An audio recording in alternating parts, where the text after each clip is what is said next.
ಸ್ನೇಹಿತರ ನಮಸ್ಕಾರ. ನಾನು ನಿಮ್ಮ ರಾಕೇಶ್ ಆರುಂಡಿ. ದಾವಣಗೆರೆಯ ಚನ್ನಗಿರಿ ತಾಲೂಕಿನ ಬಸವಪಟ್ಟಣ ವ್ಯಾಪ್ತಿಯಲ್ಲಿ ನಡೆದಂಥ ಘಟನೆ ಇದು. ಇವತ್ತು ಬದಲಾಗ್ತಿರೋ ಹಳ್ಳಿಗಳು, ಯುವಕರ ಹವ್ಯಾಸ ಮತ್ತು ಅಭ್ಯಾಸಗಳ ಬಗ್ಗೆ ಅಚ್ಚರಿ ಮೂಡಿಸುವಂತಹ ಘಟನೆ. ಒಂಟಿ ಮಹಿಳೆ ಮೇಲೆ ದಾರುಣವಾಗಿ ತನ್ನ ದೇಹದ ದರ್ಪವನ್ನು ಇವತ್ತು 10 ಮಂದಿ ತೋರಿಸಿದ್ದಕ್ಕಾಗಿ ಅವರೆಲ್ಲರೂ ಕೂಡ ಜೈಲು ಪಾಲಾಗುವಂಥ ಪರಿಸ್ಥಿತಿ ನಿರ್ಮಾಣವಾಗಿರೋದು.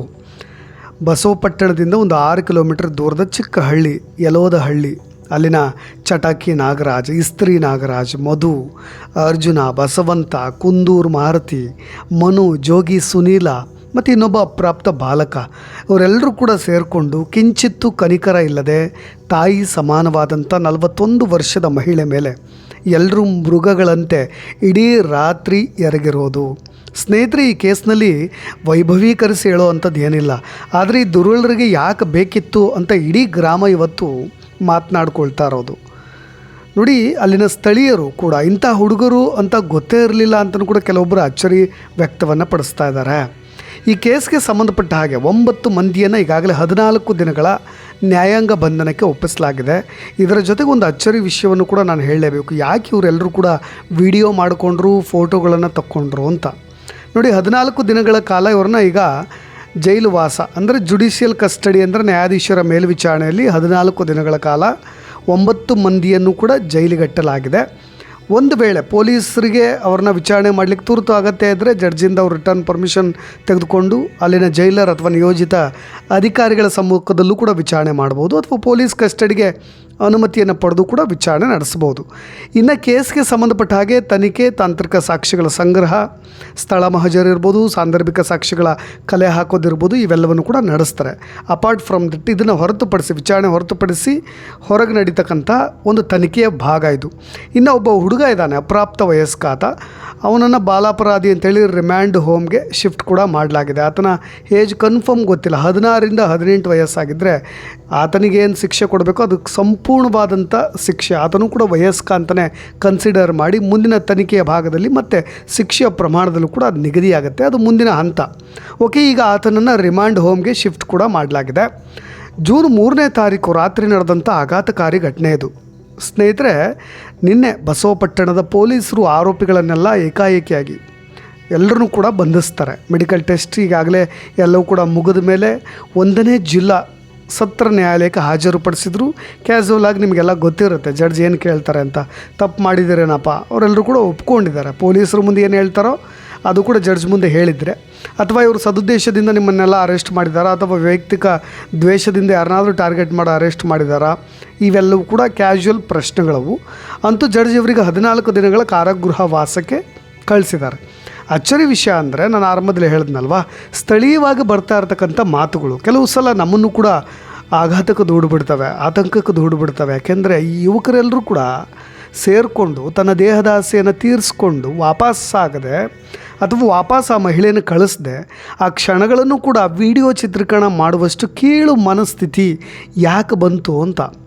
ನೋಡಿ, ನಾನು ಕೆಲವೊಬ್ಬರನ್ನ ಅಲ್ಲಿನ ಸ್ಥಳೀಯರನ್ನ ಸಂಪರ್ಕ ಮಾಡಿದ್ದು. ಯಾಕೆಂದರೆ ಮೂಲತಃ ದಾವಣಗೆರೆ ಜಿಲ್ಲೆಯವನಾಗಿದ್ದರಿಂದ ಒಂದಿಷ್ಟು ಸೋರ್ಸ್ ಮುಖಾಂತರ ಏನಾಗಿರ್ಬೋದು ಅನ್ನೋ ಕುತೂಹಲಕ್ಕೆ ಪ್ರಶ್ನೆಗಳನ್ನು ಮಾಡಿದಾಗ, ನೋಡಿ, ಈ ಕೇಸ್ನಲ್ಲಿ ಈ ಹುಡುಗರು ನಾನು ನನ್ನ ಲೈಫ್ನಲ್ಲಿ ಈ ರೀತಿ ಸಾಧನೆ ಮಾಡಿದ್ದೀನಿ ಅಂತ ಗೆಳೆಯರಿಗೆ ತೋರಿಸ್ಕೊಳ್ಳೋದಕ್ಕೆ ಫೋಟೋ ವಿಡಿಯೋ ಮಾಡ್ಕೊಂಡಿದ್ರಂತೆ ಅನ್ನೋ ಚರ್ಚೆಗಳು ಹಳ್ಳಿ ಭಾಗದಲ್ಲಿ ಗುಸುಗುಸು ಶುರುವಾಗಿರೋದು.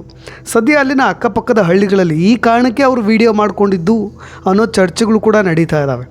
ಯಾರೋ ಒಬ್ಬ ಫ್ರೆಂಡು, ನೋಡೋ ನಾನು ದುಡ್ಡು ಕೊಡದೆ ಇಂಥ ಕೆಲಸ ಮಾಡಿದ್ದೀನಿ, ನನ್ನ ಬಳಿ ಸಾಕ್ಷಿ ಇದೆ, ಬೇಕಾದರೂ ನೋಡು ಅಂತ ಹೇಳಿ ಒಂದು ವಾಟ್ಸಪ್ನಲ್ಲಿ ಹಿಂಗೆ ಬಿಟ್ಟರೆ ಹೇಗೆ ಅದು ವೈರಲ್ ಆಗುತ್ತೋ ಆ ರೀತಿಯಾಗಿ ಇದು ಕೂಡ ವೈರಲ್ ಆಗಿದೆ ಅನ್ನೋ ಥರದ ಚರ್ಚೆಗಳು ಆಗ್ತಾ ಇರೋದು ಅಲ್ಲ ಹಳ್ಳಿಯ ಭಾಗದಲ್ಲಿ. ಅಂದರೆ ಗರ್ವ, ಇದೊಂದು ಸ್ಟೇಟಸ್, ಹೆಮ್ಮೆ ಅನ್ನೋ ಥರ, ನಾನು ದೊಡ್ಡ ಸಾಧನೆ ಮಾಡಿದ್ದೀನಿ ಅನ್ನೋ ಥರದಲ್ಲಿ ಹುಡುಗರು. ಅದಕ್ಕೆ ನಾನು ಆರಂಭದಲ್ಲಿ ಹೇಳಿರೋದು ಇಂದಿನ ಯುವ ಸಮುದಾಯ ಹೇಗೆ ಬದಲಾಗಿದೆ ಅಂತ. ಆ ವಿಡಿಯೋನ ಶೇರ್ ಮಾಡಿದಂತಹ ಒಬ್ಬ ಯುವಕ ಈಗ ಎಲ್ಲ ಕಡೆಯೂ ಕೂಡ ಅದನ್ನು ಹರಿಬಿಟ್ಟು ಅದು ಡಬ್ಲಿಂಗ್ ಆಗಿ, ನಿಮಗೆ ಗೊತ್ತಿದೆ ಸೋಷಿಯಲ್ ಮೀಡಿಯಾ ಈಗ ಎಷ್ಟು ಫಾಸ್ಟ್ ಇದೆ ಅಂತ ಹೇಳಿ, ಹಾಗೆ ಇದು ಹೋಗಿ ಅವರ ಸಂಸಾರ, ಅವ್ರ ಕುಟುಂಬವನ್ನೇ ತಲುಪಿರೋದು. ಎಲ್ಲೋ ಕಳೆದು ಹೋಗಿರ್ತಕ್ಕಂಥ ಆಚಾರ ವಿಚಾರ, ಕಳೆದು ಹೋಗ್ತಾ ಇರ್ತಕ್ಕಂಥ ಸಂಬಂಧಗಳ ಬೆಲೆಗಳು, ತಾಯಿ ವಯಸ್ಸು ಅಂತ ಅದಕ್ಕೆ ನಾನು ಮೊದಲಿಗೆ ತೊಗೊಂಡೆ. ಇನ್ನು ಈ ಅಶ್ಲೀಲತೆ ಅನ್ನೋದು ಈ ಇಂದಿನ ಯುವ ಸಮುದಾಯದ ತಲೆಯಲ್ಲಿ ಹೇಗೆ ಕೊಳೆತು ನಾರ್ತಾ ಇದೆ ಅನ್ನೋದು ಗೊತ್ತಾಗ್ತಾ ಇದೆ. ಇನ್ನು ಈ ಕೇಸ್ನಲ್ಲಿ ಆಗಿದ್ದಿಷ್ಟು ಅದನ್ನು ಕೂಡ ಹೇಳ್ತೀನಿ. ಆದರೆ ಪ್ರಶ್ನೆಗಳು, ಚರ್ಚೆಗಳು, ಕುತೂಹಲಗಳು ಇನ್ನಷ್ಟು ಉಳಿದಿರೋದು. ಯಲೋದಹಳ್ಳಿಯ ಸಮೀಪ ಅಂಗಡಿ ಬಳಿ ಒಂಟಿಯಾಗಿ ಇದ್ದಂಥ ಮಹಿಳೆ, ಸಂಬಂಧಿಕರ ಮನೆ ಹೋಗಲಿಕ್ಕೆ ಸಂಸಾರದಲ್ಲಿ ಇದ್ದಂಥ ನೋವು, ತಗಾದೆ, ತಂಟೆ, ಗಂಡನ ಕಿರುಕುಳ ಎಲ್ಲದರಿಂದ ಬೇಸತ್ತು ಬಂದಂಥ ಮಹಿಳೆ ಅನ್ನೋದು ಈಗ ಸದ್ಯ ದೂರಿನಲ್ಲಿ ಇರ್ತಕ್ಕಂಥದ್ದು. ಮನೆ ಕಷ್ಟಗಳಿಗೆ ಕಣ್ಣೀರಿಡ್ತಾ ಒಂಟಿಯಾಗಿದ್ದನ್ನೇ ಗಮನಿಸಿದಂಥ ಅಲ್ಲಿನ ಯಲೋದಹಳ್ಳಿ ಸಮೀಪದ ಹುಡುಗರು, ಪುಂಡ್ರು ಆಕೆಗೆ ಸಾಂತ್ವನ ಹೇಳಲಿಕ್ಕೆ ಮುಂದಾದ್ರಂತೆ. ಕುಡಿಯೋದಕ್ಕೆ ನೀರು ಕೊಟ್ಟಿದ್ದಾರೆ, ಜ್ಯೂಸ್ ನೆಪದಲ್ಲಿ ಮತ್ತು ಭರಿಸೋ ಔಷಧಿಯನ್ನು ಕೂಡ ಕೊಟ್ಟಿದ್ದಾರೆ. ಮತ್ತು ಭರಿಸುವ ಔಷಧಿ ಅದು. ರಾತ್ರಿ 7:30 ಸುಮಾರಿಗೆ ಬೈಕ್ ಮೇಲೆ ಕೂರಿಸ್ಕೊಂಡ್ರು. ಮುಂಜಾನೆ 3:30ಕ್ಕೆ ವಾಪಸ್ ಕಳಿಸಿದರು. ಜೂನ್ 3ನೇ ತಾರೀಕು ನಡೆದಂಥ ಘಟನೆ. ಆದರೆ ವಿಡಿಯೋ ಇತ್ತೀಚೆಗೆ ಜೂನ್ 7ನೇ ತಾರೀಕುವರೆಗೂ ಕೂಡ ಅವರ ಮನೆ ತಲುಪೋಕೆ ತಗೊಂಡ್ಕೊಂಡ ಸಮಯ ಅದು. ಮೊಬೈಲ್ಗಳಲ್ಲಿ ಯಾವಾಗ ವೈರಲ್ ಆಯಿತೋ ಅದಾದಮೇಲೆ ಸಂಬಂಧಿಕರು ಬಂದು ನೇರವಾಗಿ ಕಂಪ್ಲೇಂಟ್ ಕೊಟ್ಟಿದ್ದಾರೆ.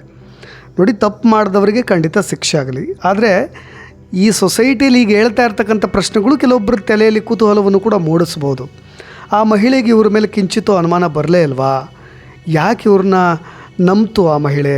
ಜೊತೆಗೆ ರಾತ್ರಿ ಸುಮಾರಿಗೆ ಪರಿಚಯವೇ ಇಲ್ಲದಂಥ ವ್ಯಕ್ತಿಯ ಬೈಕನ್ನು ಹತ್ತಿದ್ದು ಯಾಕೆ? ಜ್ಯೂಸ್ ಕುಡ್ದಿದ್ದು ಯಾಕೆ? ಜ್ಯೂಸ್ ಮುಂಚೆನೇ ತಂದಿದ್ರಾ? ಅಥವಾ ಆ ಮಹಿಳೆ ಮುಂದೆನೇ ಬೆರೆಸೋಕ್ಕೆ ಹೇಗೆ ಸಾಧ್ಯ? ಈ ಥರದ ಪ್ರಶ್ನೆಗಳನ್ನು ಅನೇಕರು ಮಾಡ್ತಾ ಇದ್ದಾರೆ. ಬೆಳಗ್ಗೆ ಹೇಗೆ ಮನೆಗೆ ಬಿಟ್ಟರು? ಅಲ್ಲೇ ಜಮೀನಲ್ಲೇ ಬಿಟ್ಟು ಹೋಗಿದ್ರಾ? ಅಥವಾ ಕಂಪ್ಲೇಂಟ್ ಮಾಡಿದ್ದು ಯಾರು? ಕಂಪ್ಲೇಂಟ್ ಈಗ ಯಾಕೆ ಮಾಡಿದ್ರು? ವಿಡಿಯೋ ಹೊರಗೆ ಬಂತು ಅಂತ ಮಾಡೋರಾ? ಈ ಥರ ಕೆಲವೊಂದು ಬಾಲಿಶ ಪ್ರಶ್ನೆಗಳೂ ಬರ್ತವೆ, ಕೆಲವೊಂದು ದಾಷ್ಟ್ಯದ ಪ್ರಶ್ನೆಗಳು ಕೂಡ ಬರ್ತವೆ. ತಪ್ಪಾಗುತ್ತೆ ಈ ಥರ ಪ್ರಶ್ನೆಗಳನ್ನು ಮಾಡೋದು. ಯಾಕೆಂದರೆ ನೋಡಿ, ಒಟ್ಟಾರೆ ಸಾಮೂಹಿಕವಾಗಿ ಸ್ವಲ್ಪನೂ ಕೂಡ ಮಾನವೀಯತೆ ಇಲ್ಲದಂತೆ ತನ್ನ ದೇಹದ ಆಸೆಗೋ ಯಾವ ಕಾರಣಕ್ಕೂ ಏನಾದರೂ ಆಗಿರಲಿ, ಬಟ್ ನಾವು ನಮ್ಮ ಸೊಸೈಟಿನ ಹೇಗೆ ಪೋರ್ಟ್ರೇ ಮಾಡ್ತೀವಿ ಅನ್ನೋದು ಇಂಪಾರ್ಟೆಂಟ್ ಆಗುತ್ತಲ್ವ. ಒಂದು ಕಡೆ ಈಗ ಮರ್ಯಾದೆ ಗಂಜಿ ಈ ರೀತಿಯಾಗಿ ವಿಡಿಯೋ ವೈರಲ್ ಆಗ್ತಾಯಿದೆ ಅಂತ ಹೇಳಿ ಕಂಪ್ಲೇಂಟ್ ಕೊಡ್ತಾ ಇದ್ದಾರೆ ಅನ್ನೋ ಥರದ ಚರ್ಚೆಗಳು ಕೂಡ ಆಗ್ತಾ ಇದ್ದಾವೆ. ಯಾವ ಉದ್ದೇಶಕ್ಕಾಗಿ ಕೊಡ್ತಾ ಇದೆ ಅನ್ನೋ ಥರದ ಸಿಲ್ಲಿ ಕ್ವಶನ್ಸ್ಗಳನ್ನು ಕೂಡ ಕೆಲವೊಬ್ಬರು ಕೇಳ್ತಾರೆ. ಬಟ್ ಯುವಕರ ಬಗ್ಗೆ ಅನೇಕ ಅನುಮಾನಗಳು ಈ ಥರದ ಘಟನೆಗಳಾದಾಗ ಸಹಜವಾಗಿ ಎಲ್ರಿಗೂ ಕೂಡ ಕಾಡುತ್ತೆ. ಈ ಯುವಕರ ಬಗ್ಗೆ ನಮಗೆ ಕಾಡ್ತಾ ಇರೋ ಪ್ರಶ್ನೆಗಳೇನು ಅಂದರೆ, ಆ್ಯಸ್ ಎ ವೀವರ್ ಆಗಿ ನಾನು ಕೇಳ್ತಾ ಇರೋದು, ಇವ್ರ ಹತ್ರ ಈ ರೀತಿಯಾಗಿ ಮತ್ತು ಬರೆಸೋ ಔಷಧಿಗಳು ಕೂಡ ಸುಲಭವಾಗಿ ಸಿಗುತ್ತೆ ಅಂದರೆ ಏನು ಅವರೇನು ಮೆಡಿಕಲ್ ಡಿಪಾರ್ಟ್ಮೆಂಟ್ನಲ್ಲಿ ಕೆಲಸ ಮಾಡ್ತಾಯಿದ್ರು? ಹಳ್ಳಿಗಳಲ್ಲಿ ಟ್ರ್ಯಾಕ್ಟ್ರಿ, ಹೊಲ, ಗದ್ದೆ ಕೆಲಸ ಮಾಡ್ಕೊಂಡಿದ್ದಂಥವ್ರು. ಈ ಥರದೊಂದು ನಾಲೆಡ್ಜು ಕೂಡ ಇದೆ ಅಂದರೆ ಇದೊಂದೇ ಕೇಸಾ ಅಥವಾ ಇನ್ನೂ ಕೂಡ ಹಳೆಯ ಕೇಸ್ಗಳು ಕೂಡ ಇದೇ ರೀತಿಯಾಗಿ ಮುಚ್ಚಿ ಹೋಗಿದಾವ ಅನ್ನೋ ಥರದ ಚರ್ಚೆಗಳಾಗುತ್ತೆ. ಈ ಕೇಸ್ನಲ್ಲಿ ಕೇವಲ 10 ಜನ ಮಾತ್ರ ಇದ್ದಾರಾ ಅಥವಾ ಕೆಲವೊಬ್ಬರಿಗೆ ರಿಯಾಯಿತಿಯೂ ಕೂಡ ಕೊಟ್ಟು ಏನಾದರೂ ಇನ್ನೂ ಅನೇಕರು ಕೂಡ ಈ ಗ್ಯಾಂಗ್ನಲ್ಲಿ ಸೇರಿಕೊಂಡಿದ್ದಾರಾ ಅನ್ನೋ ಥರದ ಪ್ರಶ್ನೆಗಳು ಕೂಡ ಸಹಜವಾಗಿ ಎಲ್ರಿಗೂ ಮೂಡ್ತಕ್ಕಂಥದ್ದು. ನೋಡಿ, ಅನೇಕ ಪ್ರಶ್ನೆಗಳು ನಾವು ಈ ಒಂದು ಸ್ಟೋರಿಯನ್ನು ಗಮನಿಸಿದಾಗ, ಸಾಮಾನ್ಯವಾಗಿ ಈ ಥರದೊಂದು ಘಟನೆಗಳನ್ನು ನಾವು ಕೇಳಿದಾಗ ಹೌದಾ ಅಂತ ಹುಬ್ಬೇರಿಸಿ ಅವ್ರಿಗೆ ಶಪಿಸಿಬಿಡ್ತೀವಿ. ಇನ್ನು ಕೆಲವೊಬ್ಬರು ಕುತೂಹಲಕ್ಕೆ ಯಾಕೆ ಬೇಕಿತ್ತು ಈ ಮಹಿಳೆಗೆ ಅನ್ನೋ ಥರದ ಚರ್ಚೆಗಳನ್ನು ಕೂಡ ಮಾಡ್ತೀವಿ. ಇನ್ನು ಕೆಲವೊಬ್ಬರು ಅವ್ರ ಕುಟುಂಬದ ಆಳ ಅಗಲ ಎಲ್ಲವನ್ನೂ ಕೂಡ ಹೊಕ್ಕು ಅವ್ರ ಗಂಡ ಈಗಿದಾನ ಇಲ್ವಾ, ಆತನ ಜೊತೆಗಿದಾನ ಇಲ್ವಾ, ಈ ಥರದ ಅನೇಕ ಪ್ರಶ್ನೆಗಳನ್ನು ಕೂಡ ಕೇಳ್ತಾರೆ. ಆದರೆ ಈ ಹುಡುಗರ ಮನಸ್ಥಿತಿಯ ಬಗ್ಗೆ ಅರಕ್ಷಣ ನಾವು ಕೂಡ ಯೋಚನೆ ಮಾಡಿದಾಗ, ಇನ್ನೊಬ್ಬರ ಸಂಸಾರದ, ಇನ್ನೊಬ್ಬರ ಕುಟುಂಬದ ಹೆಣ್ಣು ಮಗಳ ಮಾನ ಮರ್ಯಾದೆಯನ್ನು ಕೂಡ ಈ ರೀತಿಯಾಗಿ ಬೀದಿಗೆ ಹರಾಜು ತರುವ ಹಾಗೆ ವಿಡಿಯೋಗಳನ್ನು ಕೂಡ ಮಾಡಿಕೊಳ್ತಾರೆ ಅಂತ ಹೇಳಿದ್ರೆ, ಅದಕ್ಕೆ ನಾನು ಯುವ ಸಮುದಾಯ ತಲೆಯಲ್ಲಿ ದುರ್ನಾತ ತುಂಬಿಕೊಂಡಿರೋದ್ರಿಂದಲೇ ಈ ಥರ ಆಗ್ತಾ ಇರೋದು ಅನ್ನೋದು ನನ್ನ ಅಭಿಪ್ರಾಯ ಅಂತ ಹೇಳ್ತಾ, ಇನ್ನಷ್ಟು ಅಪ್ಡೇಟ್ಸ್ಗಳೊಂದಿಗೆ ಮತ್ತೆ ಬರ್ತೀನಿ. ನಾನು ರಾಕೇಶ್ ಆರುಂಡಿ. ಧನ್ಯವಾದ.